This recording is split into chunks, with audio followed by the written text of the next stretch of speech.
Yerevan. First of all, I would like to give you some overview of the front line. This morning, Azerbaijani armed forces, almost along the whole line of Artsakh border, launched a large-scale assault, at least in three directions. Especially, it was very heavy fights in the northern direction. During the day, we had very fierce fighting in the northern direction, and after large-scale artillery attack, they continued their attack with the use of armored machinery, and we had very few such fierce fights during the whole war. Today perhaps was the most fierce one. And during this time, our troops were able to repel and to throw back the enemy, causing a lot of loss. During this period of time, due to the efforts, the joint efforts and the joint, brilliant and heroic efforts of the army, of the militia and of the reservists, we managed to repel and throw back the adversary in all the remaining directions. The military operations continued, and the adversary does not have any significant advancement, regardless of the fact that during the recent days, the armed forces of Azerbaijan adopted the following strategy with subversive actions in different settlements along the borderline. They penetrate very quickly and conduct awareness-raising campaigns, and they put up their flags and take photos, first of all, to have some psychological impact on their own society and then our society. Their task is as follows, and the problem, in essence, is such.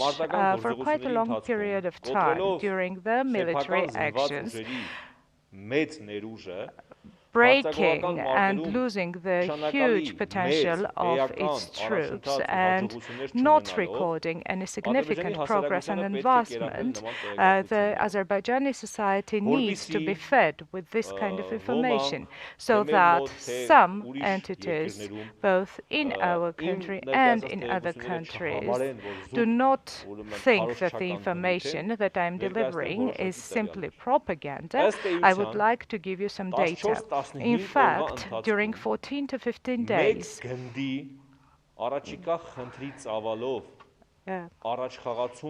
an advancement of 3, 4 army corpuses have established an advancement that one regiment could succeed in, and any person who has some basic military knowledge will agree to what I said. So apart from this, all they have is to ensure that they have very quick subversive penetrations. They take photos at different buildings, and then they present this as the regional or the local administrative headquarters of the given settlement. So this was the situation across the battle line. And in the morning, we will give you more exact data on the losses from the Armenian Unified Info Center.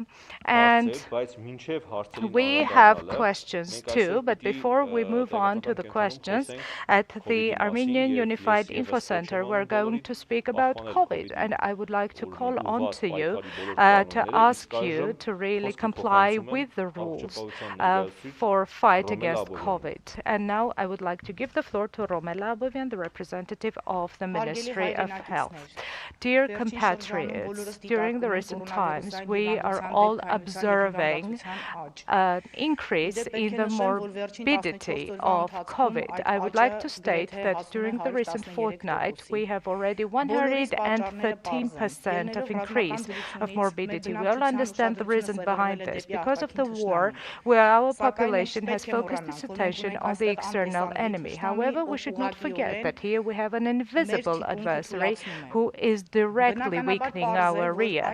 And it is naturally clear that as a result of incompliance with the rules, we are now facing this increase in the cases. And it has been proven globally that there are only 3 rules which, if we comply with, can directly prevent the pandemic. So that's wearing the mask, sanitizing the hands and keeping physical distance. Taking into consideration our patriotism, our strength and our force as a nation, we have stood up to fight against our adversary. We have a lot of volunteers coming, forming squads, groups, collecting aid. But during this, no one is following the rules of safety and prevention of pandemic, and this can lead to an expansion of the pandemic because the pandemic does not know any borders, and this can get down to our soldiers, thus weakening their will and health.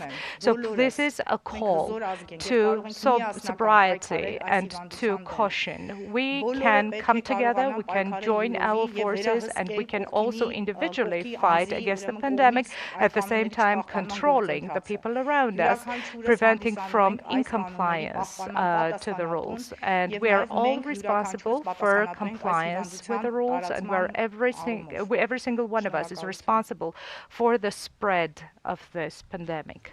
Thank you. And now let us answer the online questions that our media outlets have posed. Gala TV.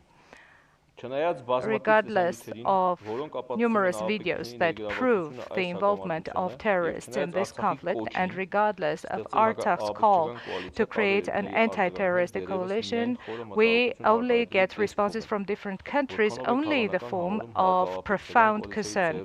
Do you believe it is feasible to have an anti-terrorist coalition formed, and how can you explain the circumstance that we do not have any visible progress in this direction? I would ask you not to pose political questions to me, because this is a question that is of military and political nature. A video was posted that the Azerbaijani side is taking out some corpses, and regardless of the failure to ensure a ceasefire, did the Armenian side manage to take out the Armenian corpses? And do we have any quantitative data regarding the missing soldiers? Do we know how many missing soldiers we have? I stated on the same day that the agreement on the ceasefire was attempted at preserving on one section.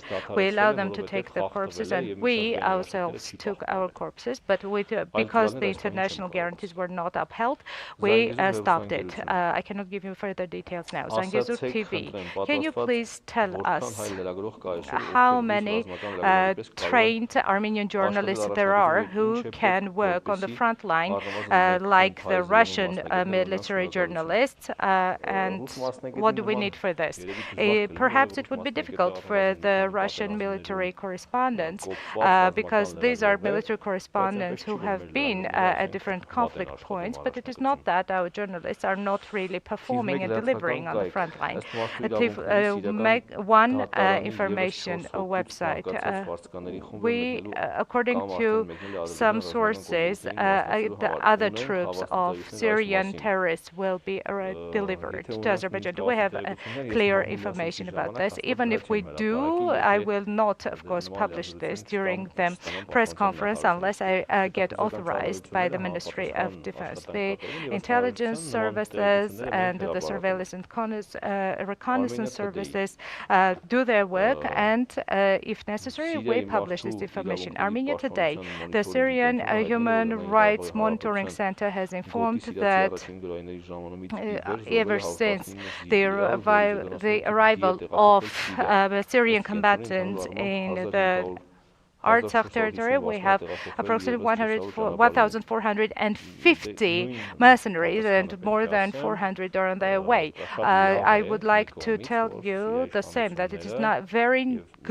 nice on the one hand that the authorities of Syria and other states, because you know that we have data from leading powers of the world, give us very clear quantitative data. I cannot give you additional information. Kentron TV, can you please give us an overview overview of the situation in Hadrut. I already said Hadrut 2 is in a situation where the Azerbaijani subversive forces sometimes get infiltrated, but our forces are fighting against them. But because the landscape is difficult and is covered with forest and is mountainous, we do not rule out the possibility of the further infiltration into Hadrut and the surrounding settlements. Baylak Fahradyan, what new details can you tell us about the wounded military service people? I cannot tell you anything more. Media Initiative Center, the involvement of journalists, especially foreign journalists, during the exchange of corpses and prisoners of war. Could this serve as a circumstance in order to restrain different sides and the adversary side? I do not think that this will be a restraint, especially I already said that the international restraint guarantees are quite problematic for Azerbaijan because they would add certain problems for them. That is the reason why they did not uphold them, they did not work in this direction, and I do not even want to comment on this. We have journalists covering the situation, also at the same time being in buildings that are under the shelter. We have specific instructions. We give them specific instructions on a daily, almost on a daily basis in Artsakh. So this is not something extraordinary, and this is not based on different occasions. Gala TV. We have been circulating the issue of upgrading and adding anti-UAV weaponry in our munitions. What is being